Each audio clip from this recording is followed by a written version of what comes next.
जैसे कि अभी हम लोग नए चुनकर आए हैं और जो व्यवस्थाएं हैं, सिस्टम है, उनको जान रहे हैं और हमें लगता है कि कुछ दिनों में जान जाएंगे और उसके बाद जो योजनाएं हैं वो धरातल पर दिखेंगी, उनका कार्य प्रारंभ हो जाएगा। और उसके अलावे भी योजनाएं तो जो मद है उनके अलावे भी हम लोग बहुत सारे ऐसे मॉडल तैयार किए हैं, प्रोजेक्ट जिनके माध्यम से हम लोग डुमरी को एक बेहतर दिशा दे सके। जैसे MLA coaching classes, MLA library, MLA जन सुविधा केंद्र, इस प्रकार से बहुत सारी मतलब योजनाओं के अलावे अपने स्तर से एमएलए के सहयोग से हम लोग प्रयास करने जा रहे हैं। बहुत सारे लाइब्रेरी उद्घाटन करने का भी बात किए थे आपने।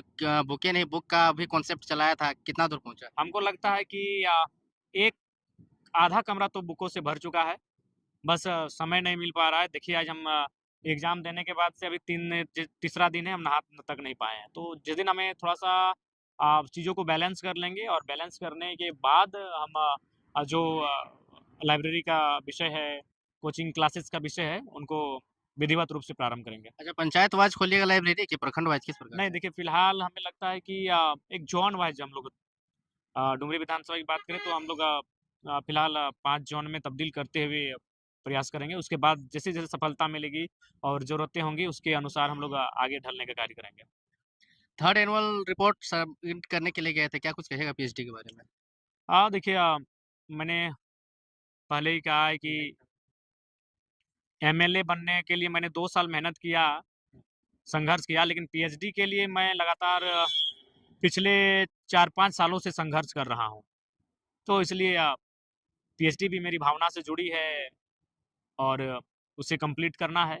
हालाँकि समय थोड़ा-सा अभाव होता है, लेकिन परिस्थितियाँ विकट हैं। आसान नहीं है कि आप पीएचडी भी और विधानसभा और विश्वविद्यालय दोनों सँभालें, आसान नहीं है, कतई आसान नहीं है। और ऐसे विकट परिस्थिति में, विपरीत हालात में पीएचडी की पढ़ाई को मैंने जारी रखा है। और जबकि इस बार मेरी तैयारी भी मैं अपने आप में समीक्षा कर रहा था। इससे पहले जो मेरा तैयारी होता था, प्रेजेंटेशन होता था, इस बार कहीं न कहीं थोड़ा-सा दिखा नहीं। लेकिन अभी प्रेजेंटेशन का कार्य अभी 2 बार फिर से होगा, उस समय हमें लगता है बेहतरी के साथ उपस्थिति अपनी दिलाएँगे। आपने एसएससी सीजीएल का मामला तो सदन में उठाया, लेकिन जब सड़क में दिखाने का बारी आया तो वहाँ पे आपका प्रेजेंस नहीं देखा गया और नहीं, रिस्पॉन्स भी थोड़ा लेट से नहीं दिए। देखिए रिस्पॉन्स हमारा शुरू से है। जो लोग लाठी खा रहे हैं, वो हमारे पार्टी के ही नेता हैं। सबसे पहली बात आपको जानना होगा कि हम लोग 32 दाँतों के बीच की ज़बान है। आज देख सकते हैं लोग किस प्रकार हाथ धो के हमारे पीछे पड़े हैं, चाहे विदेशी फंड का मामला हो, चाहे दिस दैट का मामला हो।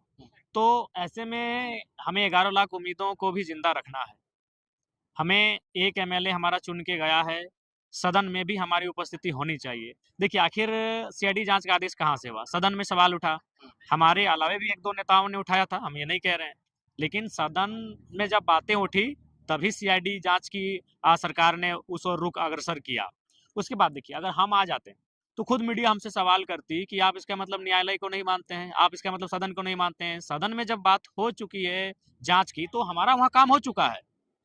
न्यायालय 17 तारीख को अपना जजमेंट देने वाली थी, तो हम तो इसलिए एक माननीय होने के नाते चूँकि हमारे कुछ प्रोटोकॉल्स थे, मैंने उनको फ़ॉलो किया।